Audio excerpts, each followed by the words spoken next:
Política do Dia no ar, já acolhendo os nossos amigos que nos ajudam neste debate político dos nossos bastidores e também do que é notícia política para você. Edna Maciel, boa tarde, seja bem-vinda. Boa tarde a todos, boa tarde à audiência. Eliezer Rodrigues, seja bem-vindo, boa tarde a você também. Boa tarde a todos, aos queridos telespectadores e aos colegas sempre aqui juntos nessa programação. Quem também veio, João Magalhães, editor de política do Jornal O Dia. Boa tarde. Olá, Lívio, Eliezer, Edna, boa tarde a vocês, boa tarde a todos. E sabe quem veio também? Pela internet nós vamos conversar ao vivo com o senador piauiense pelo Progressistas, Elmano Ferrer. Senador Elmano, boa tarde para o senhor, seja bem-vindo, tudo bem? Boa tarde, Lívio, prazer rever. Aí você sabe quem é minha grande amiga?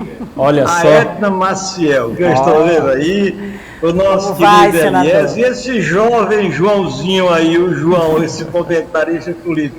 Mas a Edna é amiga minha de longas datas, não é, Edna? Olha aí, não vamos revelar esses anos todos.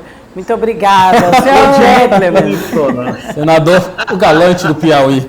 Senador Elmano, vamos começar nossa entrevista. Quero saber como é que o senhor está acompanhando todos os desenrolares, por assim dizer, da CPI, Comissão Parlamentar de Inquérito acerca da Covid-19 em Brasília. Com o senhor. Olha, todos nós estamos acompanhando com muita apreensão. Ela foi instalada como um direito da minoria, amparada pela Constituição e pelo regimento interno do Senado, embora eu considerasse essa pandemia, aliás, essa CPI, inoportuna para o momento que nós vivemos. A minoria teve toda a justificativa legal, regimental para instalar, mas eu sempre a considerei inoportuna, o momento não é para isso, está contribuindo para o acirramento dos ânimos entre oposição, governo, centro, enfim. Eu sempre a considerei inoportuna, no meu entendimento, que nenhuma contribuição traria para esse momento atual. Mas estamos acompanhando, eu creio que instalada. Então agora é o desenrolar, aguardar os acontecimentos, né?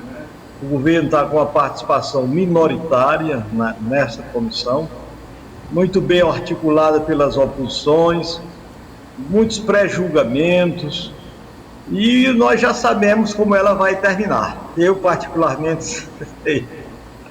Com todo respeito aos que pensam, eu digo com todos que respeitam aos que pensam o contrário, não é? Apurar a responsabilidade dessa, querer atribuir 400 mil mortes, 420 mil mortes ao presidente da República, quando nós sabemos que a saúde pública no Brasil ela é tripartite, é uma responsabilidade da União, dos estados federados e do município. Quem tem a estrutura de vacinações, nós temos que nos orgulhar do sistema de saúde pública que nós temos. O SUS é uma grande realidade no Brasil, um exemplo para todo mundo. Nós temos capacidade de produzir vacina como poucos países no mundo, com exceção, aí eu colocaria a China e a própria Índia. Temos o Butantan e o Fiocruz com mais de 100 anos de experiência nessa área. O avanço tecnológico nos permitiu e não está permitindo ao mundo a produção do princípio ativo da vacina, que chamam de IFA, né? Que aí nós temos que buscar a tecnologia, e já temos tecnologia, mas infelizmente todos nós sabemos que essa pandemia surpreendeu o mundo todo, surpreendeu a todos, quer dizer, nos pegou assim de surpresa. E temos que vacinar em torno de 6 bilhões de seres humanos, todos acometidos desta pandemia. Nós, me parece, somos a quinta país mais populoso do mundo, não é? Claro, China, Índia, Estados Unidos, depois nós temos aí a Indonésia e depois nós outros, né? Então, isso estamos diante de uma realidade lamentável, todos nós choramos, aqueles que partiram, muitas mães, muitos filhos, enfim, é uma tristeza para o país, mas eu creio que nós vamos enfrentar, nós temos melhores condições que qualquer país no mundo para enfrentar esta pandemia. Lamentavelmente, houve um descompasso uma radicalização política de ambas as partes, a falta de compreensão e entendimento entre os governantes do nosso país. Enfim, e daí nós estamos com mais de 400 mil mortes no Brasil, né? Lamentável. Quer dizer, para início de conversa seria isso. Sim, senhor. Edna Maciel, o senador quer lhe ouvir. Bom, senador, primeiramente, obrigada, realmente lhe conheço de longas datas e obrigado, o senhor é um gentleman. Segundo, baseado nessa análise que o senhor fez, principalmente de que se dependesse do senhor, pelo que entendemos, não haveria nem a CPI, já que temos outras prioridades em relação à própria pandemia, quais são os pontos e as ações relacionadas à pandemia desse governo, partindo do princípio do governo federal, que o senhor concorda? Desde planejamento, o senhor que é um homem do planejamento, desde planejamento, coordenação, e por que estaríamos agora nesse atraso todo em relação à vacinação? Veja bem, logo no princípio dela, março do ano passado, o governo, com o Congresso Nacional, com as duas casas, o Senado e Câmara, tratar logo das pessoas. Veio o desemprego, chegamos à conclusão de que existem muitos vulneráveis, pessoas que não tinham acesso a programa, por exemplo, como Bolsa Família e outros programas do governo. Quer dizer, isso foi incorporado através do programa de auxílio emergencial que beneficiou 68 milhões de brasileiros. Aqui no Piauí, 1.316.000 piauienses receberam auxílio emergencial. Os 5 primeiros meses de R$ 600 e os 4 meses seguintes de R$ 300 mil. Teresina foi mais de 280, quase 300 mil pessoas foram beneficiadas com o programa com auxílio emergencial. Ou seja, atendeu-se primeiro as pessoas, os seres humanos que foram atingidos pela pandemia. Em segundo lugar, as pessoas jurídicas, as empresas receberam uma série de programas, quer dizer, como manutenção do emprego. Nós criamos aquele programa de auxílio, de crédito, o Pronamp, programa de crédito para o micro e pequeno empresário, o programa de manutenção, bem de empregos, em que o Estado brasileiro pagou parte dos salários dos empregados das empresas do Brasil. E uma coisa importante foi a transferência de recursos para compensar a perda de receita de estados federados, Distrito Federal e os municípios do Brasil. E uma outra parte também foi com relação ao pagamento dos financiamentos desses entes federados, municípios e estados. Enfim, houve uma assistência imediata a esses entes federativos, às pessoas físicas, os vulneráveis e às pessoas jurídicas. Concomitantemente entrou o contato do próprio Fiocruz e do Butantan com outras produtoras de vacinas, como a Coronavac e depois a própria AstraZeneca, daquele acordo com a universidade, a Oxford lá da Inglaterra, em que neste acordo era para ser transferido a tecnologia e não a fórmula pronta para produzir vacina. E esses acordos foram firmados, e houve uma demanda insatisfeita de todo o mundo, mais de 200 nações do mundo, uma pressão muito grande. Claro que se registrou descompassos por parte dos entes federados, e aí veio a politização das questões relacionadas ao enfrentamento da pandemia. Lamentavelmente, faltou aí uma compreensão, colocar os seres humanos, as pessoas, a agressividade do inimigo comum da própria humanidade, a todos. Então, eu creio que houve descompasso, houve problemas, mas, voltando à pergunta inicial, não da Edna, mas com relação à CPI, nós estamos numa politização brutal, numa radicalização que eu não sei onde nós vamos parar com ela. vejo, pertence a uma casa, o povo do Piauí me mandou para lá, que é a casa da moderação, a casa do diálogo, a casa do diálogo, do desprendimento, da conciliação, da busca do consenso e não do dissenso. Então, eu vejo que é o momento de nos darmos a mão para enfrentarmos com muita coragem e determinação o inimigo comum do Brasil e de todo o mundo. Beleza. Bom, senador, estamos aqui já aguardando uma agenda do presidente Bolsonaro ao Piauí ainda este mês para participar de uma solenidade de inauguração.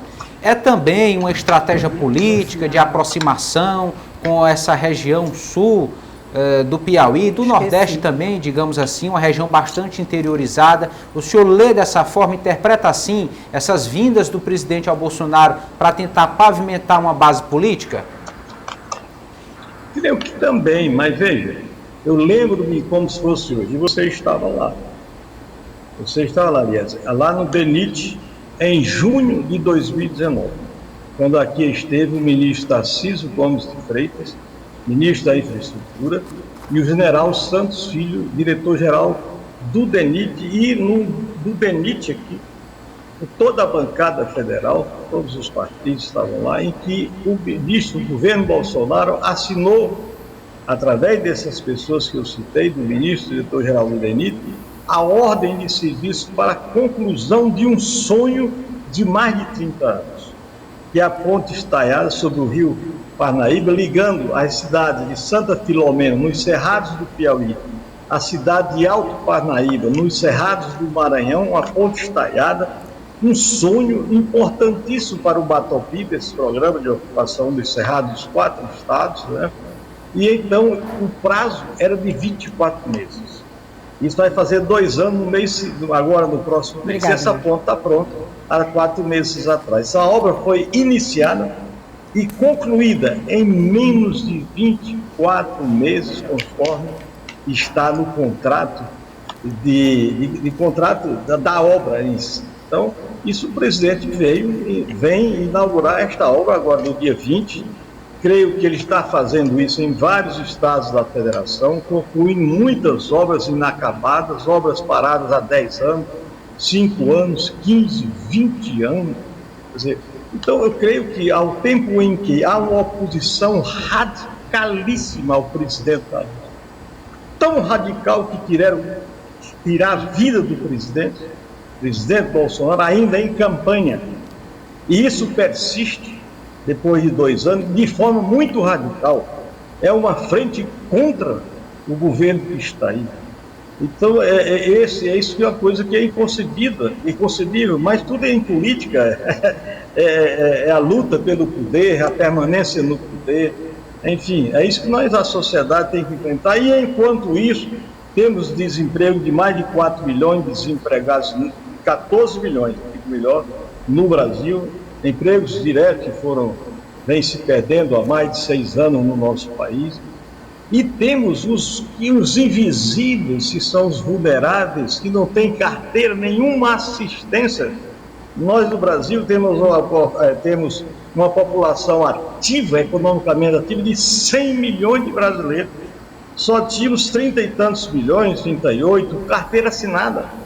Mais de 60 milhões de pessoas não têm assistência nenhuma neste país, onde há justiça com esses trabalhadores. Daí porque eu pertencia a um partido, ao PTB, historicamente, que sempre teve uma preocupação com relação ao emprego, à renda das pessoas. E nós tivemos, dentre os trabalhadores, aqueles mais fortes politicamente organizados, sobretudo ali, no entorno de São Paulo, nas cidades, aliás, nos estados maiores, organizados como São Paulo, Minas Gerais, Rio Grande do Sul, Santa Catarina e Paraná. Mas é um país injusto.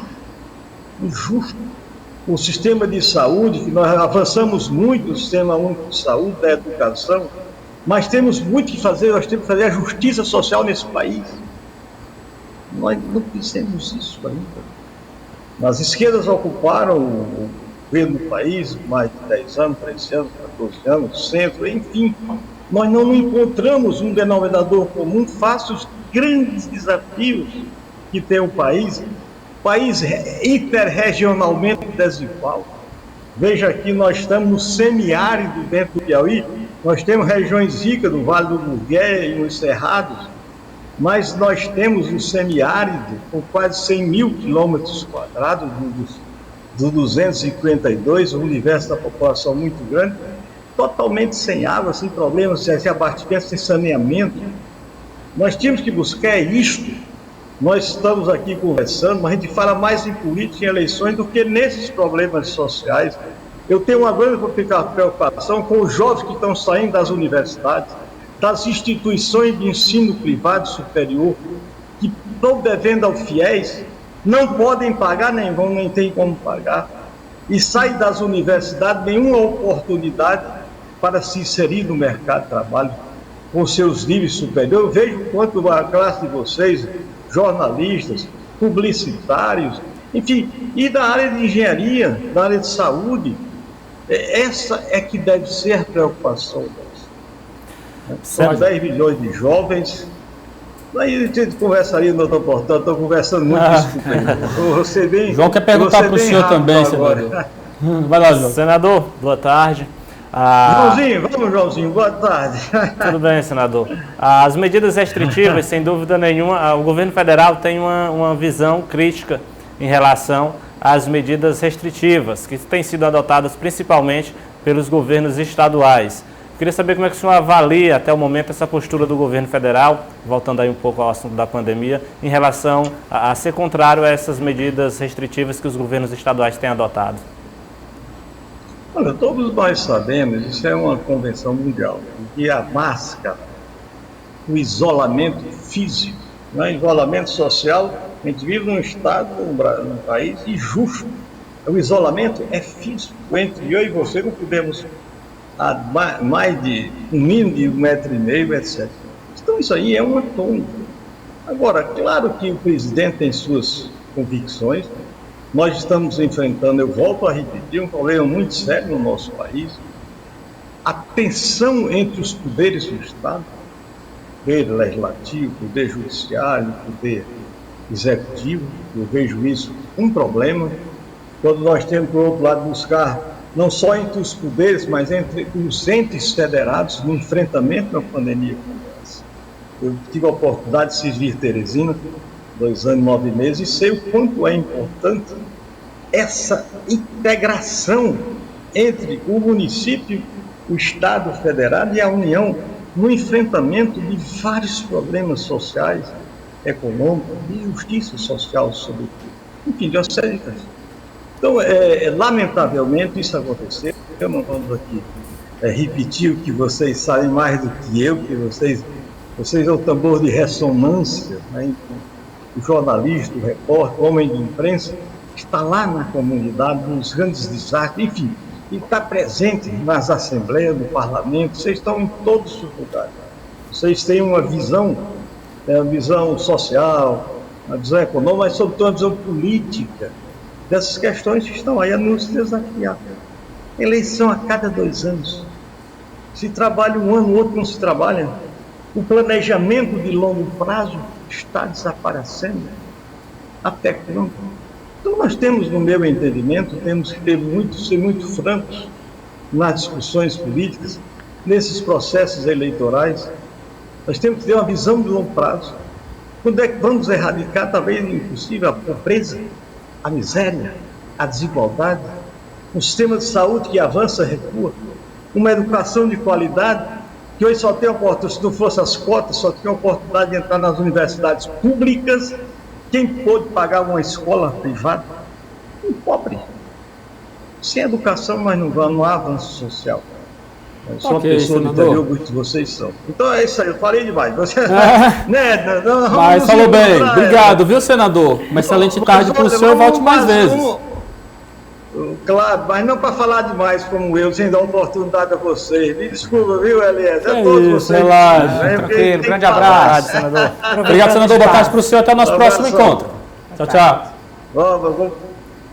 Pessoal, nós estamos aqui diante de um discurso bastante inflamado, emocionado do senador Elmano Ferrer, atacando uma falta de consenso, dizendo que o Brasil perdeu o foco, que não temos unidade, que o Senado Federal não é esta casa de consenso que deveria ser, de certa forma, na sua origem. Criticou muito por diversas vezes o que chamou de politização da pandemia do novo coronavírus, um discurso bastante inflamado, com uma carga emocional muito forte e, é claro, sempre alinhado ao presidente Jair Bolsonaro. Eliezer Rodrigues, como é que você avalia a fala de Elmano Ferrer? Concordo, esses efeitos realmente estão sendo percebidos. Imagine só, a situação já era de divisão, de polarização, principalmente no campo político, ideológico, o que tem dificultado esse consenso no campo da ciência em torno de saídas para essa pandemia e em um dado momento é instaurada uma CPI, uma comissão parlamentar de inquérito, que desde a sua concepção é carregada de intenções políticas. Então isso aprofundou essa divergência entre grupos na política, desviou o foco do debate, tem tomado tempo de ação e, de certa forma, já repercute negativamente neste combate, controle da situação de crise sanitária. Então, concordo, vejo realmente esses efeitos aí pontuados pelo senador Elmano Ferrer. João Magalhães, durante a fala, Elmano Ferrer deixou bem claro que acredita que essa CPI da Covid-19 não terá um efeito prático para o nosso país. Como é que você avalia, de certa forma, o discurso de Elmano Ferrer nessa entrevista ao vivo concedida a nós? Olha, o discurso do senador se alinha aí ao discurso dos demais governistas de que a CPI é politizada. Ontem mesmo o Major Diego Melo esteve aqui e disse que a CPI já nascia morta porque o seu relator enfrenta problemas com a justiça. Enfim, é um discurso realmente que está alinhado pelo governo. O governo sempre coloca jogar a CPI como algo político, como uma questão política, que vem, na verdade, para tentar responsabilizar a presidência da República, o governo federal, como o principal responsável pela crise da pandemia. Por outro lado, a gente tem a oposição que, sem dúvida nenhuma, tenta levantar informações sobre a atuação do governo federal, sobre a atuação do Ministério da Saúde e de outras pastas, sobre uma possível omissão do governo federal no combate à pandemia. Agora, é certo, o senador tem toda a razão quando critica esse sentimento, essa sensação de esgarçamento político entre governo e oposição. É bom lembrar que, embora governo e oposição estejam em lados opostos, o que deve prevalecer, ou pelo menos o que deveria prevalecer, era exatamente o sentimento de interesse coletivo, de relevância pública, o espírito público dos parlamentares. E quanto a isso que o senador Elmano fala em relação ao Senado, é interessante destacar, porque, em tese, o nosso parlamento brasileiro ele é constituído pela Câmara dos Deputados e pelo Senado. A Câmara dos Deputados é formada por parlamentares mais jovens, que normalmente estão saindo aí das representações estaduais, indo lá para Brasília, começando pela Câmara Federal. Então é até comum que lá as discussões sejam mais apaixonadas, tenham um viés político e ideológico mais ferrenho. No Senado, se a gente for observar até mesmo pela faixa etária dos senadores, são políticos mais experientes. Quem já passou por uma experiência de ser deputado federal, inclusive várias vezes, ex-governadores, no caso do senador Elmano, que já foi prefeito de uma capital, enfim, o Senado é formado exatamente por uma elite política mais experiente e exatamente por isso que eu acredito que a sociedade brasileira até esperava que as discussões fossem conduzidas de forma mais madura. Edna Maciel, mais uma vez, voltando a palavras e expressões utilizadas pelo senador Elmano Ferrer durante a entrevista que acaba de nos conceder. Ele criticou uma radicalização política nos debates, também falou de uma falta de entendimento que está atrapalhando a gestão da pandemia do novo coronavírus. Falou mais uma vez, eu gostaria de dizer que estamos diante de um país injusto, que de certa forma também defendeu várias questões sociais, principalmente ligadas a questões econômicas que estão sendo, de certa forma, atacadas, por assim dizer, com maior intensidade por conta das consequências da pandemia do novo coronavírus. Edna, como é que você avalia tudo isso? Por um lado, temos as questões, as preocupações sociais e econômicas levantadas por Elmano Ferrer, que também falou muito sobre essa questão do mercado de trabalho, que de certa forma não está preparado para absorver os profissionais em formação no Brasil como um todo, mas também, de certa forma, reforçou seu discurso alinhado ao Palácio do Planalto, de certa forma, quis defender o uso da máscara, mas titubeou. Como é que você avalia a entrevista com Elmano Ferrer? São muitos pontos, mas o que a gente pode colocar é que o discurso do senador Eumano vem confirmar o apoio dele ao governo Bolsonaro, às ideias do governo Bolsonaro, embora, como você falou aí, nessa questão de algumas medidas restritivas que a gente vê que não são tão aceitas principalmente pelo presidente, né? A gente é muito criticado na questão do uso da máscara, muitas vezes em público, enfim.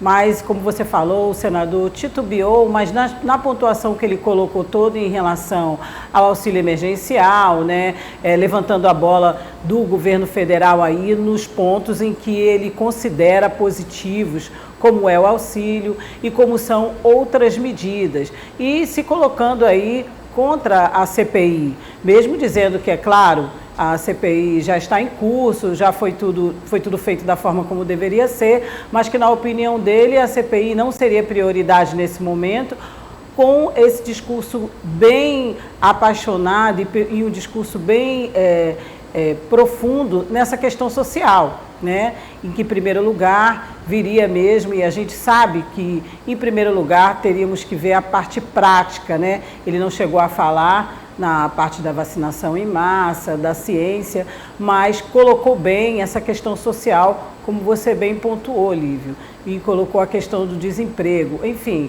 é um político experiente, sabe como falar, sabe como abordar os assuntos e está em apoio ao governo federal e fazendo algumas críticas, deixando até em suspense aí, dizendo que ele já sabe, né, como a CPI vai terminar. Então, assim, a gente sabe também que muitos resultados de CPI são as CPIs do fim do mundo, como todo mundo diz. Nenhum de nós espera que essa também seja uma CPI que não termine em nada. O que a gente espera é que realmente venha alguma coisa prática dessa CPI, ações, que é o que a gente está precisando no momento. Mas a leitura que eu faço dessa longa entrevista e de todos esses pontos que você tocou, ele também preocupado com a parte da economia, é de que, sim, essa politização da CPI tem prejudicado a todo mundo, né? A politização da CPI. Agora, se a CPI deve investigar e saber realmente se tem recursos que foram desviados, se algumas medidas não foram tomadas de forma correta, ela deve dar eu creio que ela deve e tem que dar esse resultado. Agora, se isso vai resultar em medidas práticas e urgentes, é que a gente não sabe. Eu vou me arriscar a dar a minha opinião, de certa forma vou me arriscar a tentar fazer justiça.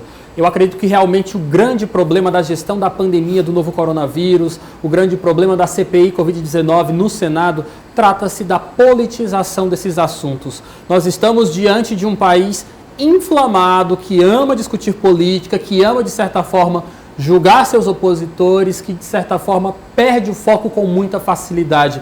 Me comoveu muito a fala do senador Eumano Ferrer, dizendo que, de certa forma, eu senti até uma certa frustração na fala dele, quando se assumiu ser parte do Senado Federal, que deveria ser uma casa de consenso, que, de certa forma, é um campo minado de acusações. Acusações sem comprovação, acusações de cunho pessoal, acusações única e exclusivamente de cunho político. O Brasil já perdeu muito tempo. Talvez responsabilizar Jair Bolsonaro pelas mais de 420 mil mortes seja algo injusto, mas também precisamos assumir. Já chega, já perdemos muito tempo, precisamos agora nos focar no que é essencial. Tem CPI? Já foi instaurada? Ótimo, que se conclua, mas não podemos perder o foco da administração pública, como foi compartilhado aqui pelos nossos colegas através de suas opiniões. É o bem comum, é o bem público que deve se realmente sobressair em uma questão na administração de um país. O Brasil já perdeu muito tempo, o Brasil continua perdendo muito tempo e o pior, perde tempo de olhos fechados, achando que está tudo se resolvendo, achando que está tudo andando a contento quando não está. A gestão da pandemia começou de forma errada, mas, ao meu ver, o pior erro é continuar de forma errada. Ninguém tem coragem de modificar a forma de se gerir a pandemia do novo coronavírus. Que se modifique. CPI já está aberta, que se conclua. A administração está errada, que se corrija. Mas não podemos continuar de olhos fechados, achando que estamos às mil maravilhas, que estamos vacinando todo mundo muito bem, que só o presidente tem culpa, que só o governador tem culpa, que só o prefeito tem culpa.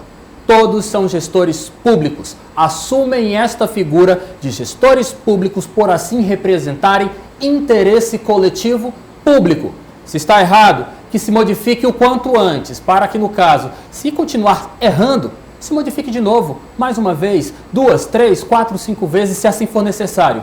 O que não dá é continuar de olhos fechados, achando que está tudo bem e que nós vamos conseguir vencer a pandemia com as atitudes que estamos tendo na atualidade. Nem gestor público toma suas responsabilidades, muito menos população. Ontem noticiamos aqui no jornal O Dia News 2 grandes festas estouradas na zona rural de Teresina. Os eventos com aglomeração continuam acontecendo. As pessoas flagradas sem máscaras pelas ruas, em espaços públicos, continuam acontecendo e com maior frequência. E ao invés de mudarmos a nossa postura, de trazer a responsabilidade para nós também, a gente continua aqui, como segue um tiroteio, procurando responsabilizar o presidente, o governador, o prefeito. Mas e a minha responsabilidade, onde é que está? A minha parcela de culpa pelos 420 mil mortos do Brasil, onde está? Enquanto nós continuarmos com essa postura de cego em tiroteio, procurando um caminho para seguir, a pandemia do novo coronavírus vai continuar sendo a grande vencedora no Brasil, porque nós não assumimos a nossa responsabilidade também na gestão desta pandemia, porque nós a temos. E é claro, vai ser cobrado de nós. Mudando um pouquinho de assunto, ainda falando sobre pandemia, falando sobre Jair Bolsonaro, o senador Ciro Nogueira confirmou, através de seus perfis nas redes sociais, a agenda do presidente Jair Bolsonaro aqui no estado do Piauí. O presidente do Brasil vai estar em Santa Filomena no dia 20 de maio. Vamos acompanhar o que disse Ciro sobre o assunto. Acabamos de receber a confirmação do nosso presidente Bolsonaro, que estará no estado do Piauí no dia 20 para a inauguração da nossa sonhada ponte na cidade de Santa Filomena. Uma alegria muito grande poder receber o nosso presidente para agradecer a um sonho de mais de 50 anos do nosso estado, que vai levar muito desenvolvimento para uma região tão produtora e tão carente de desenvolvimento como o extremo sul do estado. Eliezer Rodrigues, visita política, visita administrativa. Jair Bolsonaro vai estar aqui 20 de maio. É verdade. Dizer uma curiosidade, esse vídeo foi gravado instantaneamente à confirmação. O que aconteceu? O deputado Júlio Arcoverde estava ali no mesmo percurso, no mesmo veículo com o senador Ciro, quando a secretária do Palácio do Planalto, que trabalha diretamente com o presidente, ligou para o senador pedindo a antecipação da agenda, que a princípio seria para o dia 21. Confirmou com o senador se poderia ser dia 20, o senador Ciro confirmou e logo em seguida já gravou esse vídeo e publicou nas redes sociais. Então, dia 20, realmente, o presidente Bolsonaro deve estar aqui no sul do estado do Piauí. João, me ajuda aqui a fazer a contagem. Terceira visita de Jair Bolsonaro, já esteve em Parnaíba, já esteve em São Raimundo Nonato e agora Santa Filomena. É isso mesmo ou estou errado, terceira visita?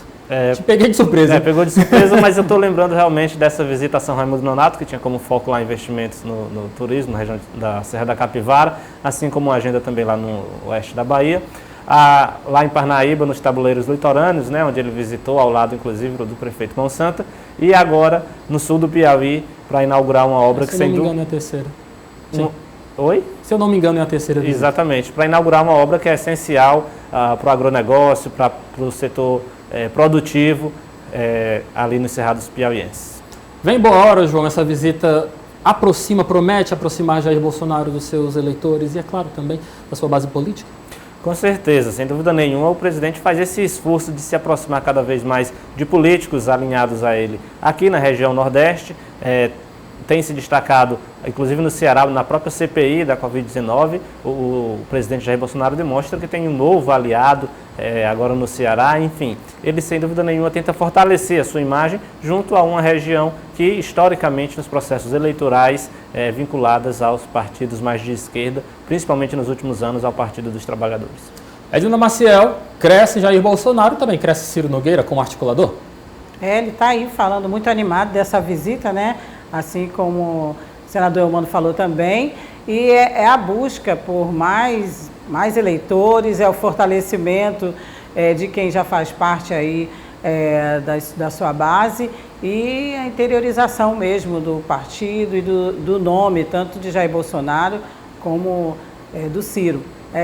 A expectativa aí, principalmente dos partidos que apoiam a base do governo, são grandes aí para essa inauguração. 20 de maio, Jair Bolsonaro no estado do Piauí. Vai, João. Lívio, só para lembrar que isso é até, de certa forma, uma curiosidade política, porque a obra em si, vou até atualizar os números, mas me parece que é um investimento aí da ordem de quase 30 milhões, e grande parte desses informação para você. Vai, pode falar. Grande parte desses recursos é oriundo de emenda parlamentar do senador Marcelo Castro, que é do MDB, portanto, adversário político, vamos dizer assim, do presidente Jair Bolsonaro, porque aqui no Piauí o senador Marcelo Castro é aliado direto do governo petista de Wellington Dias, mas, sem dúvida nenhuma, vai estar lá presente nessa inauguração, ou seja, vai reunir também os dois segmentos políticos. Claro, com muito mais força, os aliados do presidente Jair Bolsonaro, mas com certeza esse grupo político aliado ao governador Wellington Dias também vai estar presente lá nessa inauguração. Complementando a informação de João Magalhães, a obra teve investimento total de 29 milhões de reais, sendo que desse total, 17 milhões foram destinados pelo senador Marcelo Castro em emendas. Marcelo Castro, senador piauiense pelo MDB, da base de apoio ao governador Wellington Dias. João Magalhães? Isso mesmo, então demonstra exatamente aquilo que a gente vem falando. A gente... Vai ter um palanque rachado lá naquela inauguração. Isso, e a gente, cada um vai estar lá, né? E a gente entende, sem dúvida nenhuma, a necessidade da disputa política, mas a gente espera que na prática o que a gente veja é exatamente a concretização de obras em benefício da população. Muito bem. João, obrigado. Boa tarde para você. Boa tarde, Lívio. Boa tarde a todos. Beleza? Boa tarde também. Até amanhã. Boa tarde a todos. Até amanhã. Edna Maciel, aquele abraço. Aquele abração. Até amanhã. Tchau, tchau. Política do Dia.